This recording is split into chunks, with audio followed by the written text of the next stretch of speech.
My guest tonight has probably appeared more hours on television talk shows than anyone in the history of television, which may or may not have something to do with the unhappy state of our universe. Mr. Susskind, you are most welcome. I wonder if I were unwelcome, how you'd introduce me.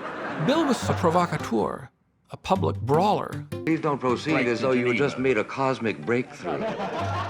Buckley spends a great deal of his time in New York City, where he works at editing his magazine, National Review. Without William Buckley, conservatism as we understand it would never have happened. He met young people all the time, and what he found was they liked him. He was anti-establishment. He was everywhere.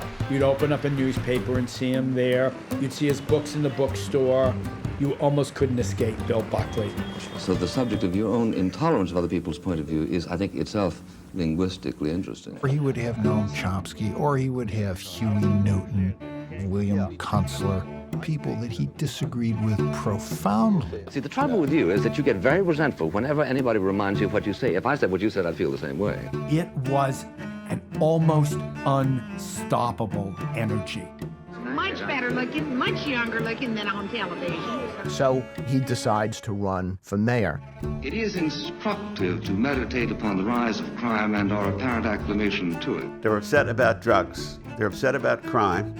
And they saw Buckley, they saw themselves. One of the slogans of the civil rights movement in those days was freedom now. Buckley's slogan for the civil rights movement would have been some freedom one day when you're ready. This is the beginning of the movement of the white working class into the Republican Party. We need your help in a crusade to change the direction of this country.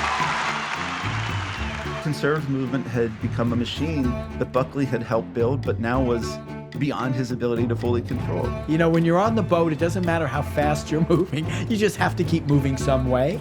And that's what Buckley was like. Bill didn't want merely to taste life. He wanted to drink it in. He wanted to gulp it. 99 people out of 100 are interesting, and the 100th is interesting because he is the exception.